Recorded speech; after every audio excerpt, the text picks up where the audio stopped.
राज induction में आपका स्वागत करता हूं। दोस्तों आज का जो वीडियो का टॉपिक रहेगा वो इंफ्रारेड इंडक्शन कुकटॉप के ऊपर में रहेगा। दोस्तों मेरे पास एक इंफ्रारेड इंडक्शन कुकटॉप की पीसीबी रिपेयर होने के लिए आई है, उसमें प्रॉब्लम है पावर सप्लाई का।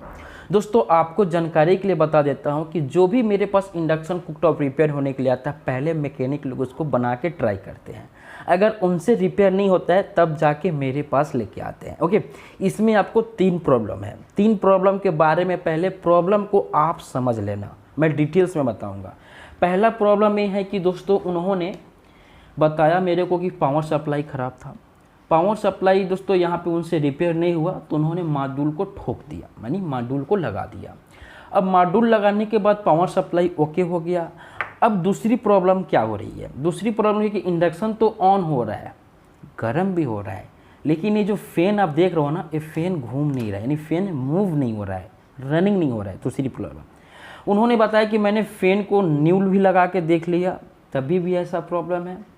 उसके बाद उन्होंने यहाँ पे भी बताया है कि फ़ैन के पास में जो NPN ट्रांजिस्टर लगा रहता है, वो ट्रांजिस्टर को भी मैंने यहाँ पे चेंज करके देख लिया, तभी भी प्रॉब्लम सॉल्व नहीं हो रहा है। ओके, तो सबसे पहले दोस्तों एक बार हम लोग प्रॉब्लम को समझ लेते हैं। जब भी रिपेयरिंग करने के लिए इंडक्शन कुकटॉप आता है तो आपको प्रॉब्लम को समझना पड़ता है। मैं यहाँ पे फ़ैन का जैक लगाया हूँ और यहाँ से ऑन करता हूँ और यहाँ से मैं ऑप्शन देता हूँ और यहाँ से ऑन कर दिया।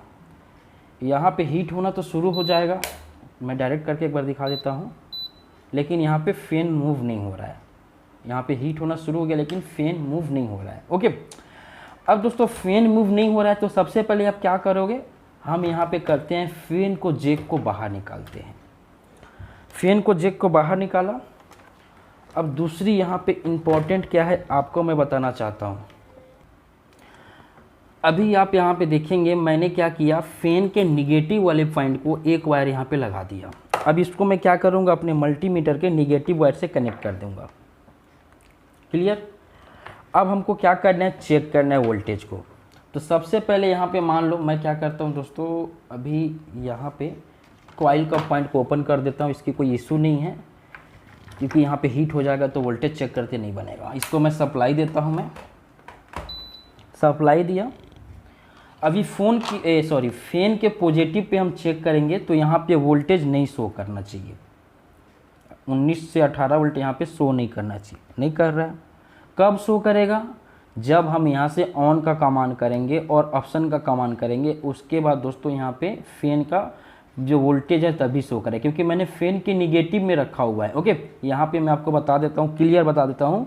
जब भी ऐसा प्रॉब्लम होता है तो वोल्टेज को चेक करना है तो मल्टीमीटर का प्रोब को फ़ैन के निगेटिव में ही रखना है और उसके बाद पॉजिटिव आपको चेक करना है। ओके, तभी आप प्रॉब्लम को सॉर्ट आउट कर पाओगे। यहाँ से ऑन करूँगा और ऑप्शन दूँगा, तब यहाँ पे देखेंगे तो वोल्टेज यहाँ पे आ रहा है कि नहीं आ रहा है। यहाँ पे आपका वोल्टेज आ रहा है, एक बार क्लियर आपको दिखा देता हूँ, मैं देख सकते हैं वोल्टेज यहाँ पे आना शुरू हो गया है। ओके दोस्तों 17.6 आ रहा है, कोई दिक्कत नहीं है। 17 पॉइंट है, 18 वोल्ट है, 19 वोल्ट है, उसके में इशू नहीं है, इशू नहीं है, लेकिन हमारा यहाँ पे फ़ैन मूव होना चाहिए। उन्होंने बताया कि फ़ैन सही है तो ओके, फ़ैन सही होगा, मैं भी चेक कर लिया हूँ फ़ैन सही है। अब मैं क्या करता हूँ, आप लोग को पता होगा एकदम आसान मेथड क्या होता है। देखिए ये आपका ट्रांजिस्टर है SMD में, ये फ़ैन का क्या है दोस्तों, निगेटिव पॉइंट है। ओके, और दोस्तों ये कलेक्टर वाला पिन है। निगेटिव पॉइंट हमेशा ट्रांजिस्टर के कलेक्टर पॉइंट से कनेक्टेड रहता है और एमीटर हमेशा ग्राउंड से कनेक्टेड रहता है। ओके, तो हम क्या करेंगे दोस्तों, सबसे पहले यहाँ पे कलेक्टर पॉइंट को, मेरा ये वाला कलेक्टर पॉइंट है, इसको क्या मैं क्या करता हूँ, एमीटर से कनेक्ट कर देता हूँ। मैं यहाँ पे देख सकते हैं एमीटर से कनेक्ट कर दिया। ओके, अब मैं यहाँ से कनेक्ट करने के बाद दोस्तों अब देखते हैं कि फ़ैन मेरा रनिंग हो रहा है कि नहीं हो रहा है। अब यहाँ पे देख सकते हैं मेरा फ़ैन रनिंग होना शुरू हो गया। ओके, तो यहाँ से मैं क्या करता हूँ, ऑन करता हूँ और ऑप्शन देता हूँ, तो आप डिस्प्ले में देखेंगे यहाँ पे दोस्तों E5 का एरर कोड आने लगा। क्या आने लगा, E5 का एरर कोड आने लगा। क्यों? क्योंकि मैंने यहाँ पे फ़ैन को बाईपास कर दिया। अगर मैं फ़ैन को बाईपास नहीं करता हूँ तो मेरा इंडक्शन कुकटॉप गर्म होता है लेकिन फ़ैन मूव नहीं होता है। ओके, तो आपको यहाँ पे बताना चाहता हूँ, देखिए 2 यहाँ पे प्रॉब्लम इशू खड़ी हो रही है। अगर हम फ़ैन नहीं रनिंग करेंगे तो इंडक्शन कुकटॉप गर्म होगा, लेकिन एक लिमिट समय के लिए गर्म होगा, ओवर हीट होने के बाद ऑटो ऑफ हो जाएगा। अगर हम फैन को मूव करना चाहते हैं, रनिंग कराना चाहते हैं, तो डिस्प्ले में एरर कोड आ जा रहा है। तो दोस्तों नए लोगों के लिए प्रॉब्लम बहुत बड़ी है। तो उसी प्रॉब्लम को दोस्तों मेरे को आपको सॉर्ट आउट कराना है और आपको बताना है कि इस टाइप की प्रॉब्लम जब भी आपके पास आए, इस वीडियो को कंटिन्यू देखो, थ्योरिकल और प्रैक्टिकल। उसके बाद आप कमेंट करना कि हाँ सर मैं कभी भी इस प्रॉब्लम में नहीं फंसूंगा। ओके, अब यहाँ पे फोकस करेंगे दोस्तों। मैं इसका छोटा सा ड्राइंग यहाँ पे ड्रॉ किया हूँ। सबसे पहले दोस्तों ये हमारा पावर सप्लाई से 18 वोल्ट पॉजिटिव और ये हमारा निगेटिव आ रहा है। ओके, पॉजिटिव दोस्तों डायरेक्ट हमारे फैन के जैक पे आ रहा है यहाँ पे। निगेटिव हमारा डायरेक्ट नहीं आ रहा है, क्योंकि निगेटिव के लिए देख सकते हैं यहाँ पे 2 4 5 कंपोनेंट है। अब कंपोनेंट कैसे काम कर रहा है, तो सबसे पहले निगेटिव हम ट्रैक को यहाँ पे चेक करते हैं। यहाँ से दोस्तों निगेटिव हमारा यहाँ से, और फिर यहाँ पे 2 कंपोनेंट यानी 2 रेजिस्टेंस लग के सीधे हमारे ट्रांजिस्टर के एमीटर पे आ रहा है। पहले इसके प्रोसेसिंग समझते हैं। कोई सा भी इंडक्शन कुकटॉप हो, पॉजिटिव तो डायरेक्ट आता है, निगेटिव के लिए एक स्विच लगाते हैं ट्रांजिस्टर, जो 80-50 ट्रांजिस्टर होता है। ट्रांजिस्टर का जो दोस्तों कलेक्टर वाला पिन होता है, यहाँ पे SMD है तो SMD का मैं ड्रॉ किया हूँ। कलेक्टर वाला पिन हमेशा क्या होता है दोस्तों, फैन के निगेटिव से कनेक्ट रहता है। एक कलेक्टर नहीं लोड हो गया। एमीटर हमेशा ग्राउंड से जुड़ा होता है, जैसे यहाँ पे देख सकते हैं एमीटर ग्राउंड से जुड़ा, लेकिन डायरेक्ट ग्राउंड से नहीं जुड़ा है। यहाँ पे 2 रेजिस्टेंस लगी हुई है, इसका भी मैं आपका हिस्ट्री बताऊँगा। और ये दोस्तों बेस है। बेस पे दोस्तों यहाँ से माइक्रो कंट्रोलर IC से, यहाँ से देखेंगे तो IC के 6 नंबर पिन से, ये 6 नंबर पिन से यहाँ पे मान लो 5 वोल्ट आता है। कब आता है, जब आप डिस्प्ले कंट्रोल पैनल से ऑन करते हो, ऑप्शन देते हो तो 5 वोल्ट आएगा। उसके बाद 1 के रेजिस्टेंस यहाँ पे लगा देते हैं। क्यों, क्योंकि हमको यहाँ पे चाहिए 0.5 वोल्ट, क्योंकि ट्रांजिस्टर कब ऑन ऑफ होता है, इसके बेस पे 0.52, 0.72, 0.12 ऐसे करके जब इसके बेस पे वोल्ट दोगे तो ये ऑन और ऑफ होगा, ऑन हो जाएगा। ओके, जब यहाँ पे ऑन होगा तो क्या होगा दोस्तों, कलेक्टर से एमीटर के तरफ हमारा ज्वाइंट हो जाएगा, यानी जो हमारा एक कलेक्टर वाला पिन है ये एमीटर के तरफ भागेगा। क्योंकि जो कोई सा भी ट्रांजिस्टर हो, या NPN हो या PNP हो, अगर ऑन और ऑफ कराना है तो हमेशा कलेक्टर टू एमीटर ही करंट पास होता है, ये नहीं कि emitter to current collector pass होता है। ओके, तो हम यहाँ पे क्या करेंगे दोस्तों, सबसे पहले देखेंगे, देखिए इसका सिद्धांत को समझना है। ये आपका निगेटिव वाला पॉइंट हुआ और ये आपका दोस्तों निगेटिव यहाँ पे एमीटर हो गया। यहाँ पे 2 रेजिस्टेंस लगा है, रेजिस्टेंस का वैल्यू 5.1 ओम और 5.1 ओम, ये भी दोस्तों पैरेलल में लगा हुआ है। रेजिस्टेंस को आपको पता होगा पैरेलल और सीरीज। अगर आप सीरीज में लगाओगे, मान लो मैं यहाँ पे सीरीज में रेजिस्टेंस लगाता हूँ, ये 1 के हो गया और ये भी 1 के हो गया। ओके, ये 1 और ये 1, ये हो जाता है आपका टोटल 2 के हो जाएगा।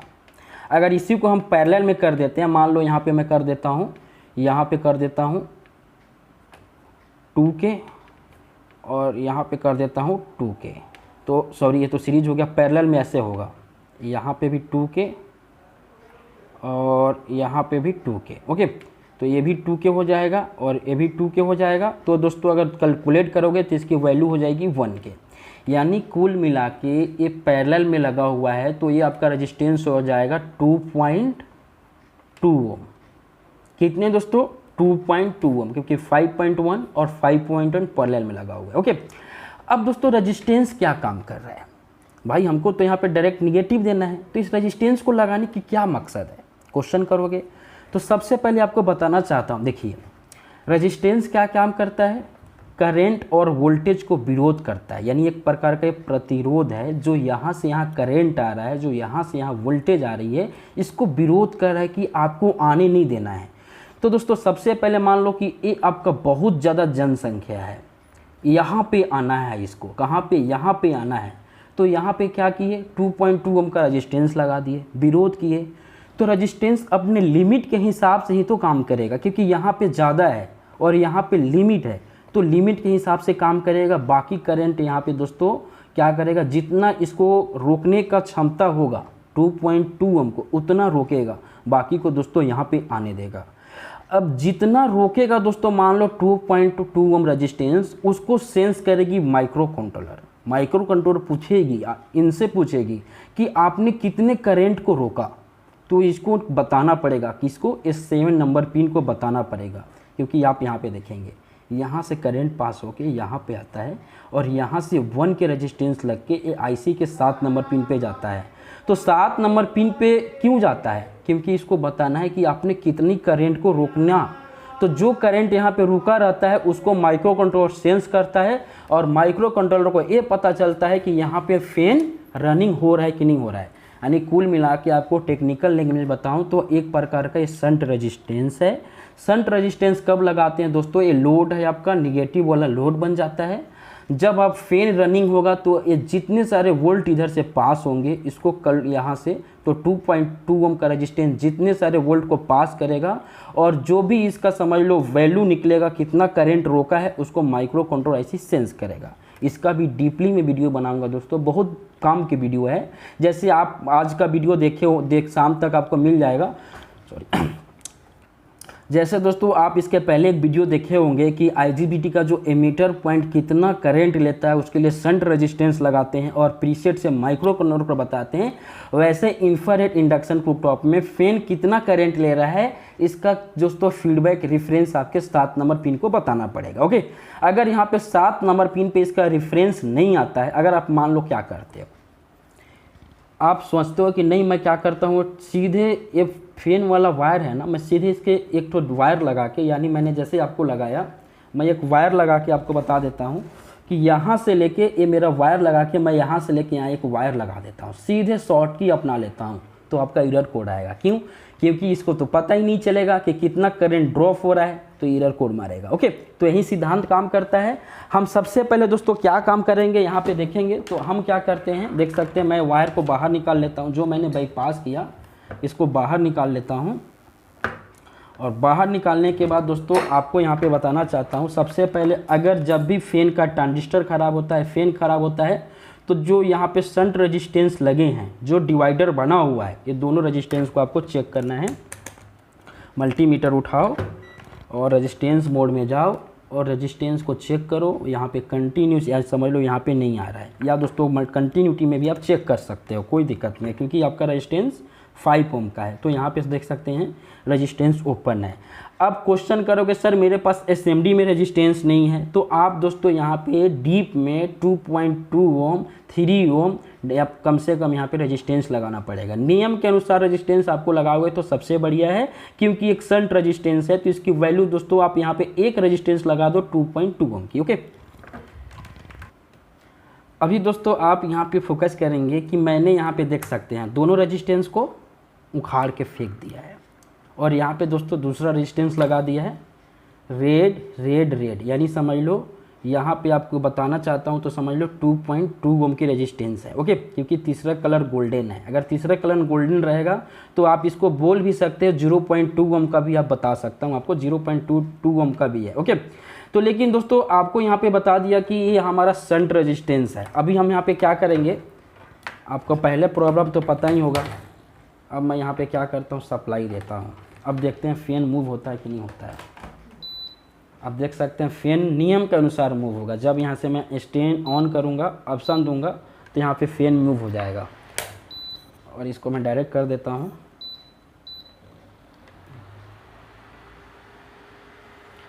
कोई एरर कोड नहीं आ रहा है, हीट होना भी शुरू हो गया। एम्पियर पे आप फोकस करेंगे तो 9.2 एम्पियर ले रहे हैं 2000 वाट में, क्योंकि इंफ्रारेड की इंडक्शन है। और यहाँ पे लाल हो गया। ओके, यहाँ पे आप देख सकते हैं। अब दोस्तों आपको यहाँ पे बताना चाहता हूँ, फोकस करना है। अभी जितने सारे इंफ्रारेड के इंडक्शन कुकटॉप आ रहे हैं, या नॉन ब्रांड हो या ब्रांड हो, सभी में दोस्तों ये वाला जो सिद्धांत है हमेशा फैन के पास में रेफरेंस माइक्रो कंट्रोलर पे दे रहे हैं। इसके पहले लॉन्गर इंडक्शन का बताया था, क्वेश्चन भी किया था, लेकिन इसका कोई आंसर नहीं दे पाया। लेकिन अब दोस्तों आंसर आप दे सकते हो यहाँ पे। ओके, क्योंकि उसमें भी आपको बताया था कि फैन नहीं चलने से वो हो सकता है E5 या E6 आ रहा था, इसमें भी सेम प्रॉब्लम थी। ओके, और आपको बताना चाहता हूँ दोस्तों कि अभी दोस्तों टेक्नोलॉजी बदल रही है, आपको भी समय के अनुसार बदलना पड़ेगा। बहुत कोई बोलता है कि सर एसएमडी से डर लगता है, एसएमडी समझ में नहीं आता, एसएमडी कंपोनेंट को मेरे को दिखता नहीं है। दोस्तों आप यहाँ पे देखोगे ना तो इंफ्रारेड के इंडक्शन कुकटॉप में भी दोस्तों यहाँ पे एसएमडी में दोस्तों ट्रांजिस्टर लगा है, रेजिस्टेंस लगा है, डायोड लगा है। आप यहाँ पे देख सकते हो। सिर्फ कैपेसिटर आपको मिलेगा बाकी दोस्तों ऑलरेडी छोटी छोटी कंपोनेंट आपको असेंबली मिलेंगी। तो समय के अनुसार मैं आप लोगों से रिक्वेस्ट करना चाहता हूँ कि अगर आपको फ्यूचर में और काम सीखना है या दोस्तों धीरे धीरे और अगर अदर इलेक्ट्रॉनिक्स डिवाइस रिपेयर करना है तो आपको असेंबली में आना पड़ेगा। तो ओके, तो यही दोस्तों आपसे रिक्वेस्ट है कि आप कोशिश करो सीखने का। थैंक्स फॉर दोस्तों वीडियो देखने के लिए, सपोर्ट करने के लिए। अगर आपको कोई भी दिक्कत होता है दोस्तों, मान लो समझ में नहीं आया होगा तो कमेंट में ज़रूर बताना। बाकी दोस्तों नेक्स्ट वीडियो की तैयारी जोर से कर रहा हूँ।